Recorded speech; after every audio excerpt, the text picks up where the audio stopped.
오늘은 루터에 의해서 종교개혁이 발생한 지 무려 507주년이 되는 주일입니다. 불과 7년 전에 종교개혁 500주년을 기념하는 해가 있었고 또 그 해에 많은 행사들이 열렸습니다.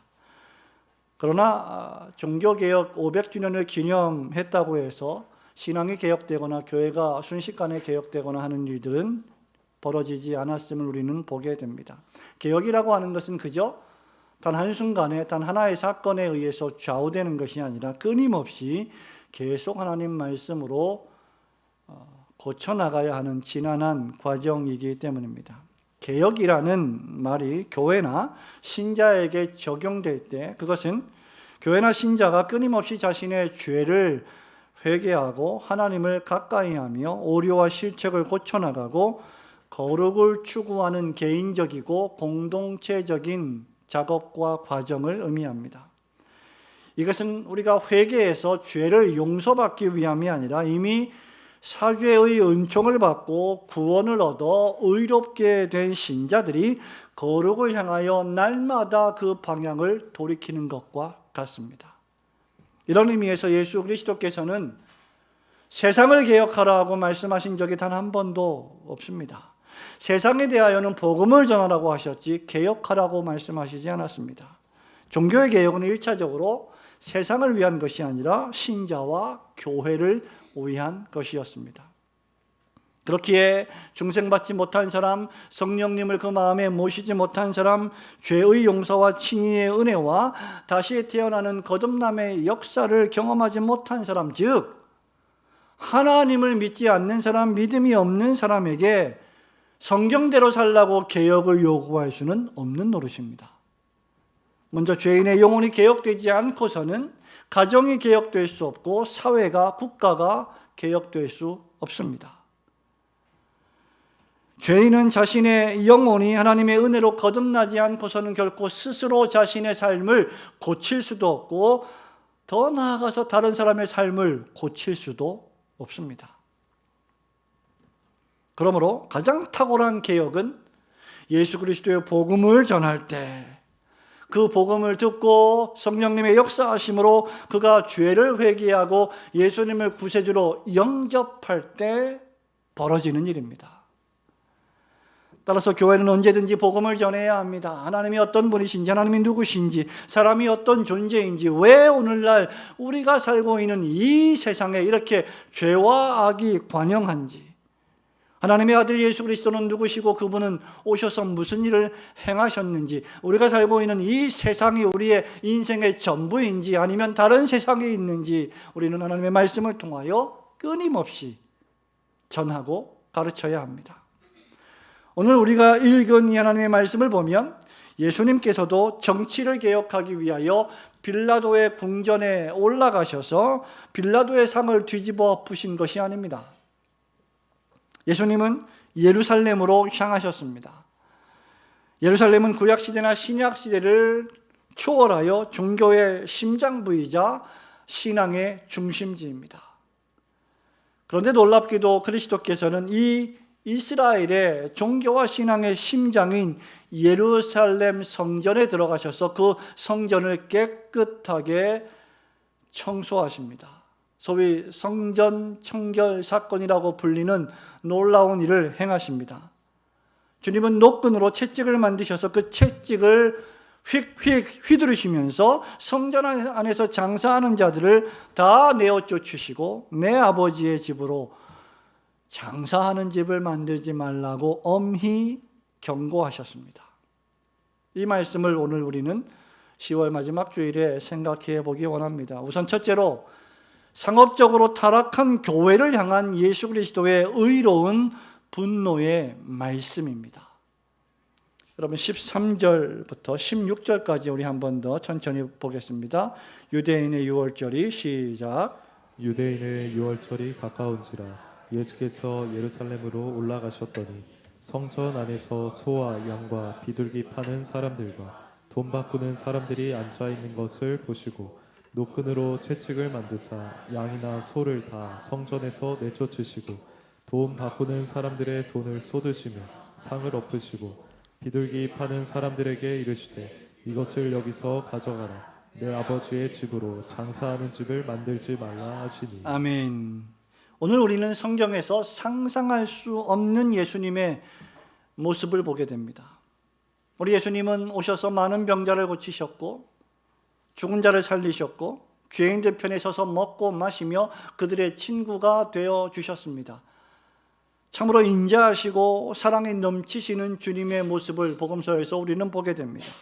그렇게 그들을 위로하시던 사랑의 예수님께서 노끈으로 채찍을 만드시고 양이나 소를 성전에서 다 내어 쫓아버리시고 돈 바꾸는 사람들의 돈을 뒤집어 엎어버리시는, 그 상을 엎어버리시는 예수님의 모습을 보게 됩니다.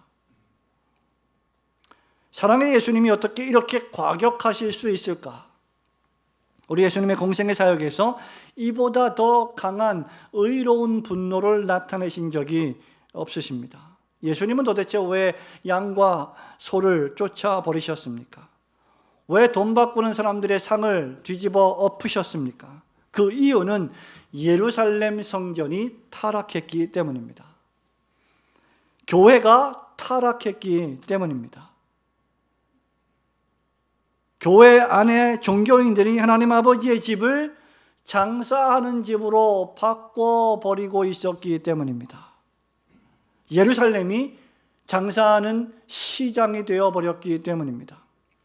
교회가 장사하는 시장으로 변질되었다는 말입니다. 교회가 왜 시장이 되었습니까? 교회가 하나님의 말씀인 성경을 기준으로 항상 자신을 점검하고 그 말씀을 통해서 자신을 개혁하고 성찰하는 일을 저버리고 세속을 받아들였기 때문입니다. 신앙생활은 형식적이고 타성에 젖어버렸고 교회가 오직 예수 그리스도만을 믿고 의지해야 할 교회가 신자들이 그 그리스도를 버렸기 때문입니다. 구약의 율법에 따라서 모든 이스라엘 백성들은 짐승 제사를 드려야 했습니다. 그렇게 성전 안에서 소와 양과 비둘기 파는 사람들이 있었던 것은 자연스러운 일입니다. 또한 그에 상하는 화폐로 예물을 드려야 했기 때문에 또 성전세를 납부해야 했기 때문에 외국에서 오는 사람들을 위하여 그 돈을 바꾸어주는 현지 통화로 환전해주는 사람들이 필요했던 것도 자연스러운 일입니다. 예루살렘의 종교 당국자들은 성전 안에서 이런 일들이 이루어지도록 허용했습니다. 그러나 이들 가운데 많은 이들이 짐승 제사에 쓰일 동물을 터무니없이 비싸게 팔았고 환전상들은 돈을 바꾸어 주면서 상상할 수 없는 폭리를 취했습니다. 제사장들과 종교 지도자들은 성전을 유지하는 기금을 마련한다는 명목으로 이들의 상업적 타락을 눈감아 주었고 그들 역시 장사꾼들로부터 일정 금액을 상납받았습니다. 이들은 하나님께 예배한다는 명목으로 도리어 하나님의 성전을 모독하고 있었던 것입니다. 예수님 마가복음 11장 17절에서 이들이 예루살렘 성전을 놀랍게도 강도의 소굴로 만들었도다 라고 책망하셨습니다. 실제로 호세아 6장 9절에 따르면 호세아 선지자 시대에 마치 강도 떼가 사람을 잠복하여 기다려서 치듯이 제사장 무리가 세겜길에서 살인하며 사악을 행하였다라고 기록하고 있습니다. 종교인들이 그 누구보다 앞장서서 거룩하고 경건해야 할 종교인들이 상업적으로 타락했다는 말입니다. 우리 주님께서는 거룩하고 경건해야 할 성전마당에 장사꾼들이 자리하여 호객 행위를 하는 것을 몹시 싫어하셨습니다. 이런 일들은 역사 속에서 계속하여 반복되어 왔습니다. 16세기 불과 400~500년 전에 타락한 로마 가톨릭 교회는 베드로 성당의 건축비를 마련하기 위해서 면죄부를 고안해냈고 그 면죄부를 판매하기 시작했습니다. 면죄부는 범죄한 죄인들의 마음을 위로하고 그 죄책과 형벌을 심리적으로 경감시켜 주었기 때문에 이 면죄부가 판매되었을 때 앞다투어 모든 사람들이 이 면죄부를 구매했습니다. 신부와 사제에게 죄를 고해야 한 다음에 죄인들은 사제가 제안하는 면죄부나 고행을 구매함으로 그 죄에 따르는 죄책과 형벌을 피할 수 있었습니다.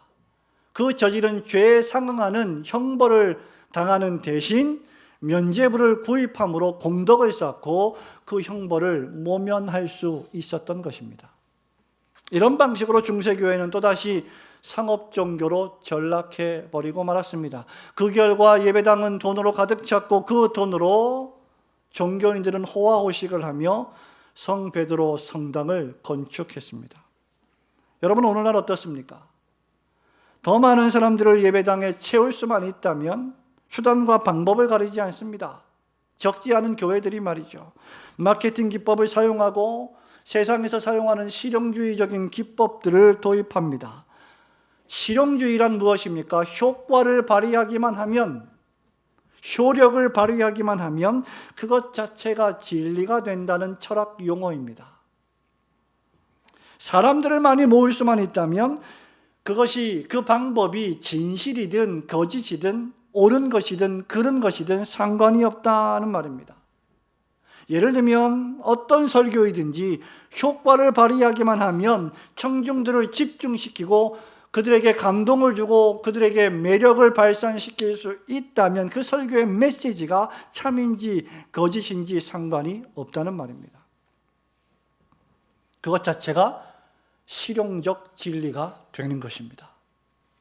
한 세기 이전에 19세기 초반에 영국의 유명한 설교자 찰스 스펄전 목사님은 이런 위험성을 경고하면서 다음과 같이 말한 바 있습니다. 어느 곳에서나 무관심이 팽배해 있다. 아무도 설교 내용이 참인지 거짓인지에 관심이 없다. 주제가 무엇이든 설교면 그만이다. 단 짧으면 짧을수록 좋다. 나아가 설교를 아예 간증이나 영화 상영이나 찬양 콘서트로 대체하는 것이 더 큰 효과를 발휘할 수 있다면 얼마든지 예배 시간에 설교를 다른 것들로 대체할 수 있습니다. 그리고 그렇게 해왔고 지금도 그렇게 하고 있습니다. 교인들을 감동시키고 편하게 하고 즐겁게 해주는 것이 효과를 발휘한다면, 그래서 예배당에 사람들이 많이 올 수 있다면 그것이 목회에 있어서 매우 유용한 진리가 되는 것입니다. 현대교회는 하나님 아버지의 집을 이런 방식으로 장사하는 집으로 만들었습니다. 놀랍게도 여러분, 예수님께서 이 세상에 오셔서 첫 번째 설교하신 설교의 핵심 메시지는 회개하라 천국이 가까웠느니라 였습니다. 세례 요한도 역시 마찬가지였습니다. 참된 성전은 장사하는 집이 아니라 하나님을 경외하는 거룩한 하나님 아버지의 집이어야 합니다. 그렇다면 교회는 사람들에게 회개를 촉구하고 그 죄를 회개하며 예수 그리스도를 구세주로 영접하라고 설교해야 합니다. 우리가 단순히 사람들과 인간적인 교제를 나누기 위해서 또는 사업상의 정보를 얻고 이익을 얻기 위해서, 그것을 추구하기 위해서 예배당을 출입한다면 그것이야말로 교회를 상업적 장소로 타락시키는 것입니다. 하나님 아버지의 집은 장사하는 집이 아니라 하나님을 예배하는 집이어야 하기 때문입니다. 우리 하나님 아버지의 집이 장사하는 집이 아니라 거룩하고 경건한 집이라는 사실을 깨닫고 우리 교회가, 또 한국의 교회가, 전 세계의 교회가 거룩하고 건강한 교회가 되기를 주님의 이름으로 축원합니다. 두 번째로, 내 아버지의 집으로 장사하는 집을 만들지 말라는 이 주님의 말씀은 하나님 아버지의 집이 만민이 예배하고 기도하는 집이어야 한다는 개혁의 말씀이었습니다. 15절과 16절 말씀을 한 번 더 보겠습니다. 노끈으로 시작.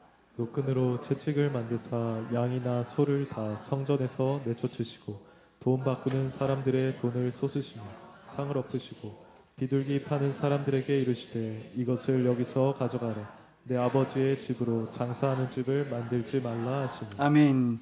요한복음 서두에 등장하는 예수님의 이 성전 청결 사건은 마태, 마가, 누가복음, 공관복음에서도 등장하는데, 공관복음에서는 예수님의 사역 말기인 복음서 후반부에 등장합니다. 마태복음 21장, 마가복음 11장, 누가복음 19장에 이 성전 청결 사건이 공히 기록되어 있습니다. 요한복음만 시작하자마자 2장에서 성전 청결 사건을 다루고 있습니다. 이런 이유 때문에 적지 않은 신학자들은 예수님의 성전 청결 사건은 한 번만 일어난 것이 아니라 예수님 생애에 2번 일어난 사건이라고 주장합니다. 반대로 다른 이들은 시간 순서로 볼 때 성전 청결 사건은 예수님의 사역 마지막 단계에서 한 번만 벌어진 일이다라고 주장합니다. 요한이 이 사건을 요한복음 2장에 이 서두에 기록한 것은 요한복음의 서술 방식이 공관복음처럼 연대기적이 아니라 매우 신학적이기 때문이다라고 말합니다. 여러분, 예수님의 성전 청결 사건을 연대기적으로 규명하는 것이 불필요한 일은 아니지만 이런 것들로 굳이 시간을 많이 논쟁하며 보낼 필요는 없습니다. 보다 중요한 것은 이 사건의 신학적 의미입니다. 마태는 이 성전 청결 사건을 언급하면서 마태복음 21장 12절에서 내 집은 기도하는 집이라 일컬음을 받으리라 하고 했습니다. 마가는 11장 15절에서 주님의 음성을 이렇게 기록합니다. 내 집은 만민이 기도하는 집이라 칭함을 받으리라. 누가는 누가복음 19장 45절 46절에서 내 집은 기도하는 집이 되리라 하는 주님의 말씀을 기록했습니다. 이 말씀은 하나님 아버지의 집인 성전이 교회가 장사를 하는 집인 대신에 어떤 집이 되어야 할 것인지를 우리에게 보여줍니다. 하나님 아버지의 집은 구약시대의 성전이든 신약시대의 회당이든 오늘날 교회의 건물이든 그곳에 모인 하나님의 백성들이 하나님을 경배하고 하나님께 참되게 기도를 올리는 곳이어야 합니다. 즉 하나님 아버지의 집은 예배와 기도의 장사이어야 한다는 것입니다. 교회의 본질이 예배와 기도에 있다는 것입니다. 그 모든 다른 것들은 부차적이라는 말입니다. 교회의 존재 목적은 거룩하신 하나님을 향한 예배에 있습니다. 예배는 인간 존재의 목적입니다. 소요리 문답 제1문 1답에 하나님을 영원롭게 하고 그 하나님을 영원토록 즐거워하는 것이 곧 예배이며 그것이 사람의 제1되는 목적입니다.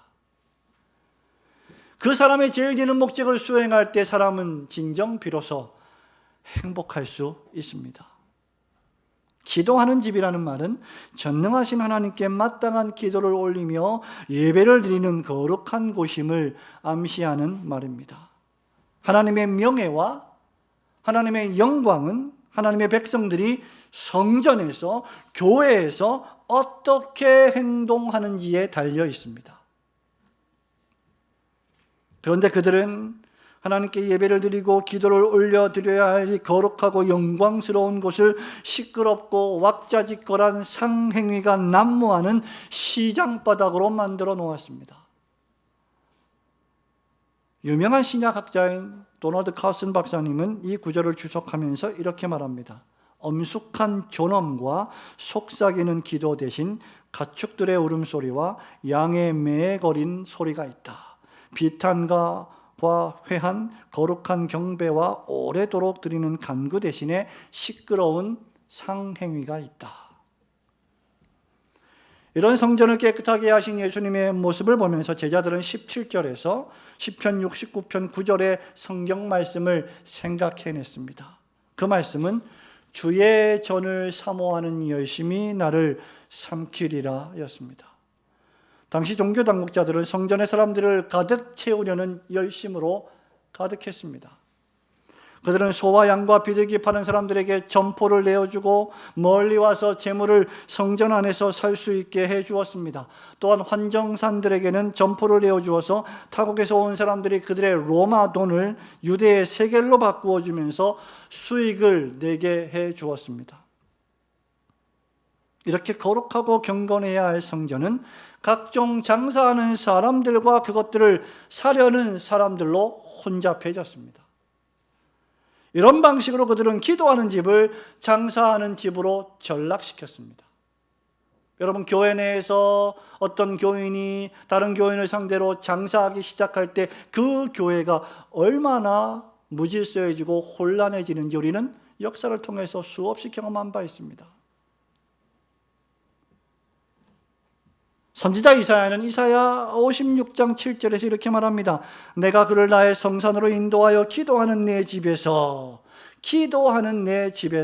그들을 기쁘게 할 것이며 그들의 번제와 희생은 나의 단에서 기꺼이 받게 되리니 이는 내 집은 만민의 기도하는 집이라 일컬음이 될 것입니다. 예레미야 선지자도 예레미야 7장 11절에서 이렇게 말합니다. 내 이름으로 일컬음을 받는 이 집이 너희 눈에는 도적의 구렬로 보이느냐? 보라, 나 곧 내가 그것을 보았노라. 여호와의 말이니라. 여호와 하나님께서도 당신의 집이 기도하는 집이어야 하신다는 사실을 구약시대의 백성들에게 말씀해 주셨습니다. 그러므로 여러분, 교회는 언제든지 본질로 돌아가야 합니다. 우리는 교회를 장사하는 시장으로 만들어서는 안 됩니다. 교회가 본질을 회복하지 않는 한 교회는 끊임없이 이런저런 장사하는 집으로 전락될 것입니다. 목회자는 교인들에게 각종 필요한 종교적 서비스를, 감정적 서비스를 제공하고 교인들은 그들을 통하여 필요한 복을 구하고 헌금을 지불하는 집이 되어서는 결코 안 될 것입니다. 여러분, 오늘날의 일부 교회의 예배는 과연 예배인지 무슨 쇼인지, 에이든 토저 목사님의 예배인가 쇼인가라고 하는 책도 있습니다만은 구분이 되지 않을 정도입니다. 오늘날의 어떤 교회들은 주일 오후 예배를 기독교 영화를 시청하는 것으로 대체합니다. 또는 뮤지컬을 시청하는 것으로 대체합니다. 미국의 어떤 교회는 주일 아침 예배의 불꽃놀이를 위하여 특수효과 감독을 교회 직원으로 채용하기도 했습니다. 딴 나라가 이야기처럼 들리죠.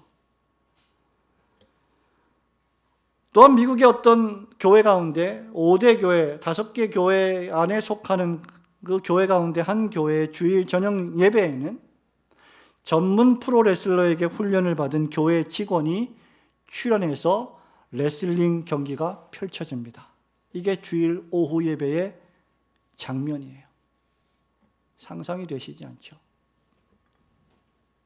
한국은 어떻습니까? 여러분, 어떤 주일 오후 예배에는 마치 교회가 현대 문화에 적응하고 현대인들을 교회로 끌어들이기 위해서 예배를 수정합니다. 모든 사람들이 야구 복장을 하고 야구 글러브를 끼고 야구 배트를 들고 찬양을 합니다. 설교자가 야구 복장을 입고 설교를 합니다. 미국의 또 다른 교회는 강당에 연기와 불과 불꽃과 레이저 광선을 만들 수 있는 50만 달러짜리 특수 효과 장치를 설치했고, 이 교회의 목사는 찬양대와 오케스트라가 연기와 불과 광선쇼에 맞추어 음악을 곁들이는 가운데 보이지 않는 와이어를 타고 하늘로 올라감으로 예배를 마쳤습니다. 이런 것들이 지금 미국 교회에서 벌어지고 있는 일입니다. 그런 것들을 무분별하게 한국 교회가 수입해서 한국 교회에서 그런 것들을 적용하는 일들이 벌어지고 있습니다. 성도 여러분, 교회는 죄인들에게 회개하라, 하나님의 나라가 가까이 왔느니라고 외쳐야 하고 예수 그리스도의 구원의 복음을 믿으라고 전해야 하는데, 세상이 하는 문화센터와 오락들을 운영하고 세속적인 방식으로 사람들을 교회에 오게 만들려 하고 있습니다. 교회와 세상이, 세상과 교회가 구별되지 않습니다. 로버트 브레이번 목사님은 개혁교회 예배라는 논고에서 이렇게 말했습니다. 올바른 예배는 경건한 신자들이 우주의 주권자이신 하나님께 합당한 경배와 찬양과 존귀와 복종을 바치고 그분의 말씀과 성례를 통하여 제공하시는 영적 양식을 받는 것이다. 그러므로 하나님 아버지의 집에서 하나님을 참되게 경배하고 기도하시며 하나님이 주시는 말씀과 성례를 통하여 영적 양식을 충만히 배불리 먹고 만족하며 그것으로 하나님께 감사하시는 성도들이 되시기를 주님의 이름으로 축원합니다. 마지막으로 내 아버지 집으로 장사하는 집을 만들지 말라. 이 말씀은 진정한 성전 되신 주 예수 그리스도를 향한 참된 믿음으로의 개혁을 의미하는 말씀입니다. 우리 19절부터 22절 말씀을 마지막으로 한 번 더 보겠습니다. 예수께서 대답하여 시작. 예수께서 대답하여 이르시되 너희가 이 성전을 헐라 내가 사흘 동안에 일으키리라. 유대인들이 이르되 이 성전은 46년 동안에 지었거늘 내가 3일 동안에 일으키겠느냐 하더라. 그러나 예수는 성전된 자기 육체를 가리켜 말씀하신 것이라. 죽은 자 가운데서 살아나신 후에야 제자들이 말씀하신 것을 기억하고 성경과 예수께서 하신 말씀을 믿었더라. 아멘. 17절에서 제자들이 주의 전을 사모하는 열심히 나를 삼키리라 한 성경 말씀을 기억했다고 했습니다. 주의 전을 사모하는 열심 자체는 문제가 되지 않습니다. 그러나 그 열심이 어떤 전을 사모하는 열심이었는지가 문제의 핵심입니다. 이 사람들은 예수 그리스도께서 오셨음에도 불구하고 참된 성전을 사모하지 못했습니다. 이 사람들은 여전히 도래할 새 시대를 믿음으로 바라보지 못했습니다. 이 종교인들은 메시아이신 예수님이 오셨음에도 불구하고 여전히 구약의 성전 시대를 살아가고 있었습니다. 종교 당국자들은 성전 안에서 이렇게 과격하게 분노를 발하시는 예수님을 보고 당신이 도대체 무슨 권위로 무슨 표적으로 이 일을 행하는 것이냐라고 물었습니다. 이런 일을 행하니 도대체 당신이 무슨 표적으로 우리에게 보이겠느냐라고 말한 것이죠. 그때 주님은 19절에서 이 성전을 헐라 내가 사흘 동안에 일으키리라고 말씀하셨습니다. 그러자 유대인들이 이 성전을 46년 동안에 지었는데 당신이 어떻게 3일 동안에 다시 일으키겠느냐고 따져 묻습니다. 확실히 유대인들이 말한 이 성전은 500여 년 전에 바벨론 포로에서 귀환하여 총독 스룹바벨의 영도하에 다시 건축한 예루살렘 성전을 의미하는 것이었습니다. 그리고 이 성전은 주전 20년경에 헤롯 대왕 이후에 더욱 확장되어 건축 중이었는데 그 기간이 46년이나 계속되었던 것입니다. 그리고 AD 63년에 완료되었다라고 말하고 있습니다. 그러니 46년 동안 이렇게 다시 짓고 있는 이 성전을 사흘 만에 일으킨다는 것은 말도 안 되는 일이라고 그들은 육체적으로 생각한 것이죠. 그러나 우리 예수님이 말씀하신 성전은 바로 자기 육체된 성전이셨습니다. 십자가 죽으심으로 장사 지낸 바 되었다가 사흘 만에 다시 죽은 자 가운데서 살아나신 그리스도 말입니다. 그러므로 그림자는 실체가 아닙니다. 구약의 성막, 하나님의 백성들이 모이던 회막, 그리고 성전, 신약의 회당, 오늘날의 예배당과 교회당은 실체가 아닙니다. 실체는 예수 그리스도이십니다. 참된 개혁적 신앙은 성전을 숭배하는 것이 아니라 성전 되신 예수 그리스도를 통하여 하나님 아버지를 예배하는 것입니다. 오늘날 더 이상 구약시대의 성전은 존재하지 않습니다. 예루살렘은 더 이상 성전이 아닙니다. 이스라엘은 더 이상 성지가 아닙니다. 이스라엘은 예수 그리스도께서 탄생하셨던 기독교 역사의 유적지입니다. 오늘날 교회당을 건축하고 나서 그 예배당 건물을 성전으로 부르는 것은 전혀 온당하지 않고 성경적이지 않습니다. 참된 성전은 예수 그리스도뿐이십니다. 요한복음 4장에서 우리 주님은 물길로 온 사마리아 여인을 만나셨습니다. 그 여자가 이렇게 말합니다. 우리 조상들은 이 산에서 예배하였는데 당신의 말은 예배할 곳이 예루살렘에 있다고 하더이다 라고 질문했습니다. 그때 주님이 21절에서 이렇게 말씀하시죠. 이 산에서도 말고 예루살렘에서도 말고 너희가 아버지께 예배할 때가 이를 것이다. 23절과 24절에서 이렇게 말씀하십니다. 아버지께 참되게 예배하는 자들은 영과 진리로 예배할 때가 오나니 곧 이때라. 하나님은 영이시니 예배하는 자가 영과 진리로 예배할지니라. 예수님은 이제 구약 성전 중심의 예배를 뛰어넘어 진정한 성전 되신 당신 안에서 하나님께 진리의 말씀과 성령님의 역사하심으로 참되게 드릴 신약에 도래할 예배를 말씀하고 계신 것입니다. 그러므로 우리 주님은 지상의 그 어떤 성전보다 훨씬 더 크신 바로 그 유일한 성전이 되십니다. 구약 백성들이 성전에서 하나님께 제물로 제사를 올리고 하나님께서 그들에게 임재하셔서 죄를 용서하시고 만나 주셨습니다. 그러나 구약의 백성들은 끊임없이 자기 죄를 속하기 위하여 매일 제사를 드려야 했습니다. 그러나 이제 참 성전 되신 예수 그리스도께서는 그 성전에서 십자가를 통하여 자신을 속죄제물과 화목제물로 드리심으로 자신의 백성들의 죄를 씻어 정결케 하시고 단 한 번에 이룬 완전한 구원의 문을 활짝 열어 놓으셨습니다.